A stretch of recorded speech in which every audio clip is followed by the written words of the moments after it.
E aí, meus bidos mutantes, e aí, meus ex-bidos.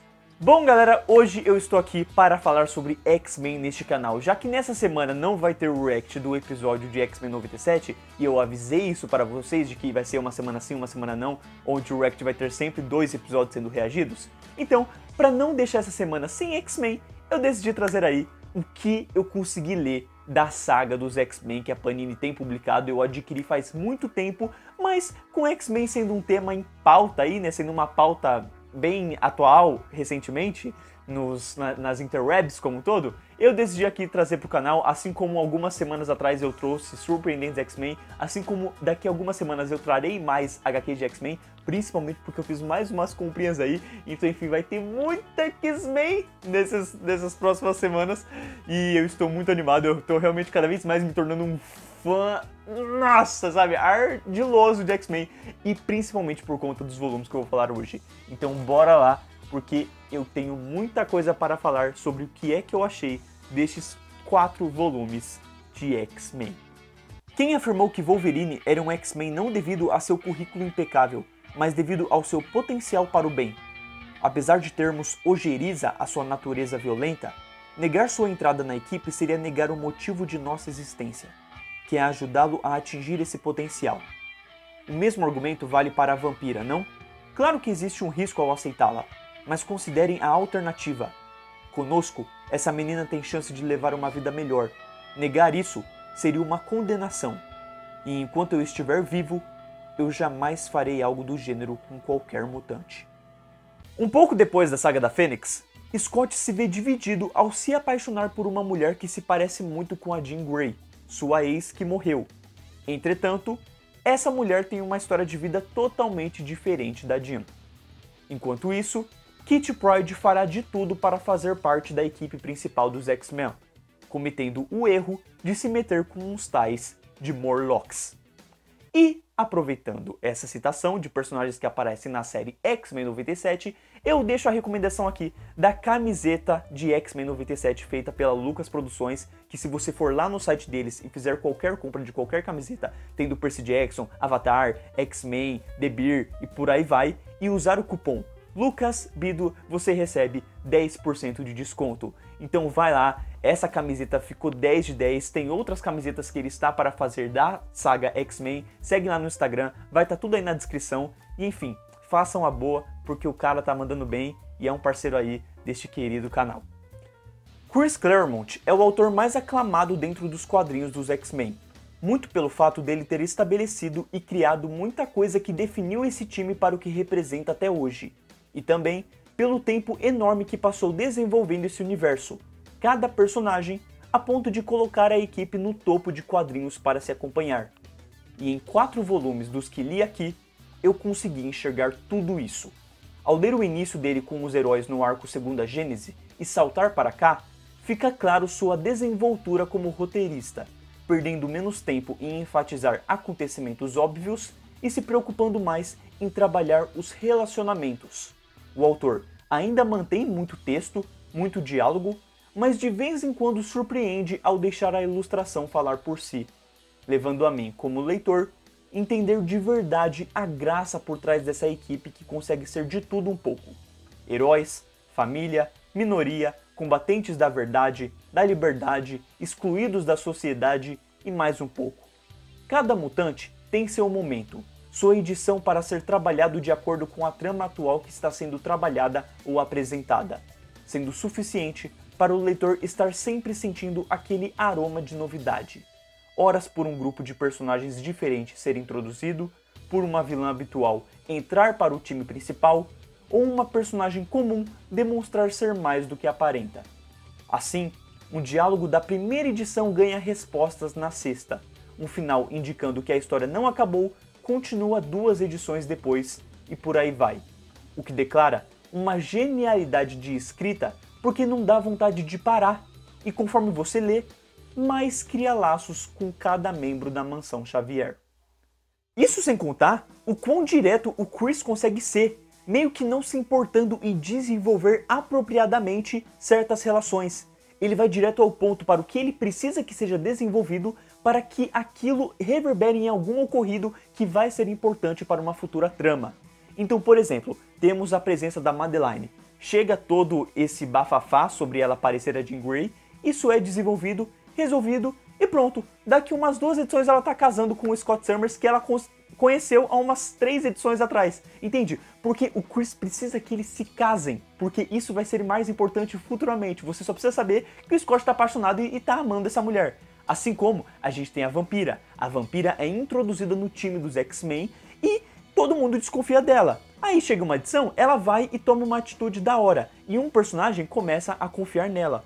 Passa umas 5 edições e tá todo mundo considerando ela da família. Por quê? Porque por mais que tenham alguns realmente momentinhos onde ela faz alguma coisa e você vê um personagem notando, isso não é o foco principal. O foco principal é você entender que a Vampira faz parte desse time, que ela gosta dos X-Men e que ela é alguém confiável. O Chris não tá preocupado em criar uma trama de desconfiança onde você não sabe se pode confiar na Vampira naquele time sim ou não. Porque hoje em dia a gente sabe que a Vampira faz parte dos X-Men, mas pensa que naquela época isso era novo, as pessoas estavam tipo assim, caraca, uma vilã fazendo parte desse time. Então é realmente interessante como ele quer que você confie na Vampira, porque o foco pra ele é que você entenda que a Vampira faz parte dessa equipe, ela gosta deles e isso vai reverberar em alguma coisa futuramente. E só pra fechar tudo que eu tô falando aqui, eu gosto muito de como ele desenvolve a relação da Kitty Pryde com o Colossus. Porque em uma edição você vê eles se importando com o outro, numa outra edição rola um beijo entre eles, aí numa outra edição um tá de ciúmes com o outro, mas em nenhum momento você viu eles virando um casal, ou se abraçando, ou se apaixonando, se declarando pro outro, você só viu isso. Rolou um beijo, eles se importam, não sei o que, ciúmes. Aí daqui umas 3 edições tá rolando treta entre os mutantes pra defender um dos dois do casal, entende? Então é muito interessante ver como isso acontece, sabe? Como o Chris não tá preocupado em desenvolver um romance, em fazer você gostar da Kitty Pryde com o Colossus como um casal. Você tem que entender que basicamente, entre uma edição e outra, entre algumas edições e outras, vai ter uma passagem de meses, de dias, onde essas relações vão ficar mais fortificadas, né? As emoções, o que está acontecendo ali, vai ter uma coisa ainda maior de sentimento numa futura edição. E aliás, quanta coisa acontece nesses 4 volumes! A primeira aparição dos Morlocks, a importância da Kitty Pryde no time como mostrado na fase Surpreendentes X-Men, o primeiro beijo da personagem com o Colossus, a primeira aparição do dragãozinho Lockheed, a entrada da Vampira na equipe, a inspiração para o filme Wolverine Imortal, o casamento do Scott com a clone da Jean, a primeira aparição da Rachel, filha do Scott, os momentos pré- e pós-Guerras Secretas, a Tempestade pela primeira vez surgindo com o visual de Moicano, além da perda de poderes dela que recentemente foi adaptado em X-Men 97. Com tudo isso, fica não só claro a importância do Claremont para os X-Men, o quanto ele criou e serviu de base para as adaptações audiovisuais, mas como você não estará perdendo nada ao adquirir esses volumes, que não é a leitura mais fácil, tem histórias que soam perda de tempo, como a do Ciclope em Lua de Mel no volume 3, que seria o mais dispensável dos 4 na minha visão, mas num todo é confortável e prazeroso demais acompanhar. A minha vontade genuína é de sair comprando todos os próximos volumes, por mais que seja muita grana.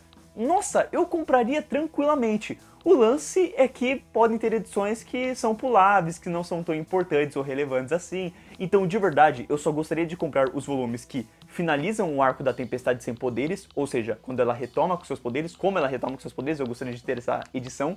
Gostaria de ver também o que acontece com a Rachel, que está no passado.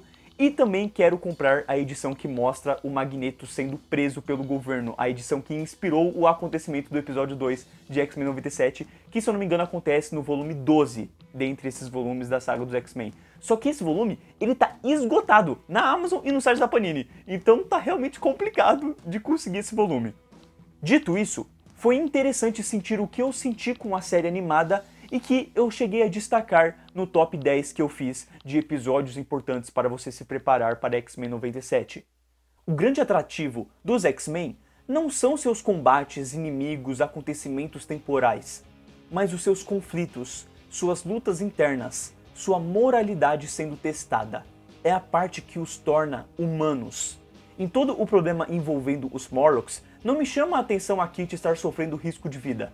mas a Tempestade agir de um jeito que o Wolverine teme por se parecer com ele. Ou, em vez de acompanhar os heróis enfrentando um dragão gigante, me comove a relação de um casal sendo destruída e o Logan querendo dar uma de paizão para botar um jovem no lugar. Isso sem contar as edições mais fechadas, como a Rachel chegando no passado, a Vampira lidando com a personalidade da Capitã Marvel, ou a Ororo em estado depressivo por perder os seus poderes. Isso é da hora. Isso é saber trabalhar seus personagens. Isso é X-Men. E no fim, vale destacar demais o desenvolvimento da Vampira e da Tempestade nesses volumes, pois você realmente sente que está lendo um dos acontecimentos mais importantes da cronologia de cada uma, como se estivesse vendo o acontecimento mais canônico ocorrendo. São mulheres que crescem muito na perspectiva de quem sempre as achou sem graça nos cinemas, como também agrega para quem é fã.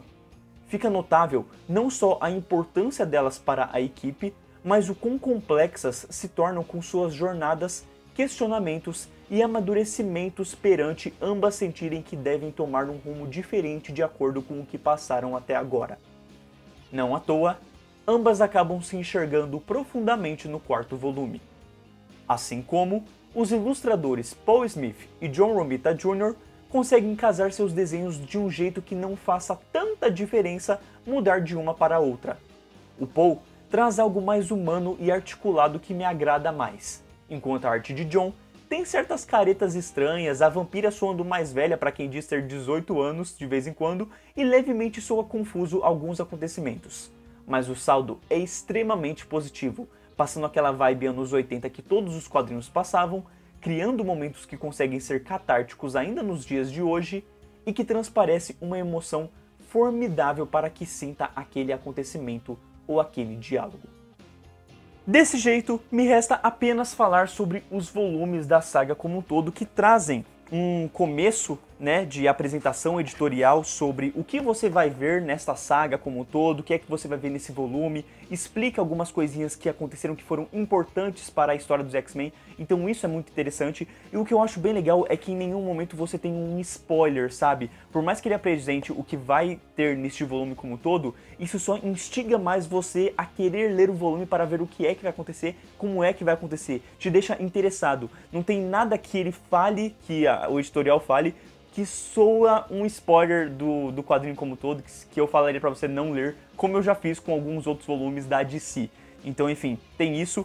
E eu gostei muito de como eles fizeram algumas coisinhas, como o que ocorre nesse volume 2 e que eu acredito que deva ter ocorrido novamente em algum futuro volume, que é trazer algumas histórias que foram feitas mais atualmente, mas que complementam as histórias daqui. Então, por mais que não sejam escritas pelo Chris Claremont, elas têm uma conexão com o que está acontecendo aqui, e eu acho isso muito importante porque complementa. Então, por exemplo, nesse volume 2, a gente vai ter uma explicação do que aconteceu com a vampira em determinado momento enquanto estava acontecendo uma outra história. Ou até mesmo tem uma explicação de como a Ororo pegou aquele visual dela que a gente viu no primeiro volume. Então tem esses complementos que eu achei bem acertado deles trazerem durante os volumes da saga dos X-Men como um todo. Assim como, se tratando de erros, eu não encontrei nenhum, sabe? Assim, nem gramatical, nem gráfico. Se eu notei, foi uma coisinha muito rápida, do tipo, e passei e continuei a leitura. Então, enfim, tá muito bom o editorial. E tá aquele jeito, né? A capa fosca, você tem páginas de qualidade resistentes até certo nível. E a edição como um todo, né? Tipo assim, você não tem nenhuma surpresa no final, né? Nenhuma capa alternativa. É exatamente já o acontecimento principal. Mas assim, isso realmente me leva a me questionar do porquê é tão caro esses volumes. Cara, tá mais de 40 pau esses volumes, bicho. Não dá pra ficar comprando assim. Tem que comprar ou em um leve 4, pague 3, ou quando dá 50% de desconto na loja toda, sabe? Que é quando fica menos de 30 reais. Que foi o caso de eu ter feito algumas compras recentemente aí da Panini. Então, cara, aliás, até onde estiver saindo esse vídeo, talvez essa promoção ainda esteja rolando. Então vai lá na Panini porque tá rolando muitos preços baratos desses volumes da saga dos X-Men, de outras edições dos X-Men. Mano, eu passei uma rapa ali de X-Men, né, pra aproveitar até o hype do X-Men 97. Então, enfim, recomendo que vocês façam o mesmo. Portanto, a saga dos X-Men se mostra um ótimo ponto de partida para começar a ler a equipe, se apaixonar pelos personagens que ainda não é familiarizado e presenciar certos momentos catárticos para a cronologia de cada um ali. Pode não ter a história mais dinâmica ou a arte mais bonita, mas dificilmente haverá um arrependimento de ter adquirido esses volumes. Então, sendo um leitor legal, eu obviamente fiz esse vídeo para ajudar você que não quer comprar 20 volumes de X-Men e gastar tanto assim. Você quer comprar aquilo que é essencial. Obviamente, eu também não li 20 volumes, eu li apenas 4 volumes e só por isso eu já posso fazer uma resenha aqui. E seria muito legal se alguém que tivesse lido os 20 volumes, que estivesse acompanhando todos os X-Men, chegasse aqui nos comentários e falasse: Davi, eu acho que é melhor você pegar esse. Eu acharia lindo, cara. Seu comentário seria fixado no topo de tão maravilhoso que seria. Mas enfim, eu vou fazer o meu papel aqui, que é determinar o que você gostaria de ler. Quer dizer, às vezes não. Eu acho que a maioria dos acontecimentos mais importantes que eu citei, de ocorre, que é importante para a cronologia, acontece no primeiro volume, mas eu recomendo você pegar esses primeiros dois porque eles se complementam. Tem certas coisinhas em aberto no primeiro que fecham no segundo, e o segundo fecha muito legal. Dá para você adquirir só esses 2 volumes e ficar satisfeito com o que você tem. Então, nisso é muito bacana. O quarto volume seria outro que eu recomendo, porque ele não depende que você tenha lido o terceiro volume. Ele cita as coisas que aconteceram de uma forma que é bem plausível e inicia muitas tramas. Entretanto, é aí que mora o problema desse volume, porque as tramas não são resolvidas aqui, e eu não sei onde é que elas vão ser resolvidas. Tanto que é por isso que eu quero comprar o quinto e o sexto volume para ver até onde vai, para ver onde é que fecha algumas traminhas daqui, que eu quero muito entender para onde é que vai, entende? Mas aqui tem muita coisa importante, então é muito legal esse quadrinho e, pô, a maioria das edições que eu mais gostei estão neste volume, então vale bastante a pena. O terceiro, não é que seja ruim, não é que tenha uma história muito ruim ou algo assim, mas é o que tem menos coisa importante acontecendo como um todo e que mais soa pulável. E sem contar que também tem a história que eu menos gostei desses 4 volumes, que é a da lua de mel do Scott Summers num barco. Sério, gente, é a capa dessa edição. Mano, sério, caraca, que bosta, mano. Pra que eu tava vendo aquilo? É uma coisa que eu não consegui entender, sabe? Por que eu tô lendo isso? Por que isso vai ser relevante nos quadrinhos do X-Men? Foi a sensação que me passou e que me deu muita raiva, entendeu? Então, enfim, foi muito chato. Mas os volumes 1, 2, perfeito, tipo assim, fechadinho. Compra só eles, você vai estar feliz. E o 4... ele inicia muita coisa legal, e aí, dependendo, eu vou comprar próximos aí e voltar aqui no canal pra falar pra vocês qual vale a pena, qual não vale, por aí vai. Mas o lance é, eu já cheguei a comprar os volumes, acho que 16 e 17, que são um arco fechado. Conta uma história que é aparentemente muito importante pra cronologia dos X-Men, e aí eu vou trazer aqui no canal, então aguardem o vídeo desse arco que aparentemente é fechadinho, e aí eu virei aqui confirmar isso pra vocês. Beleza?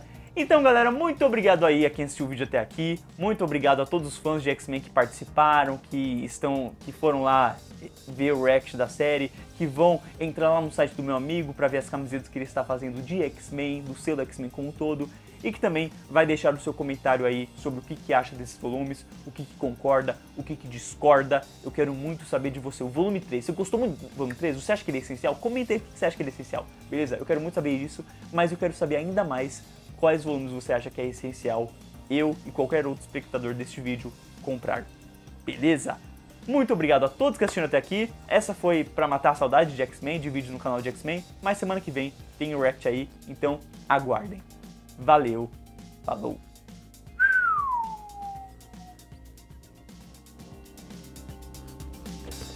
O roteiro desse vídeo foi brabo, viu?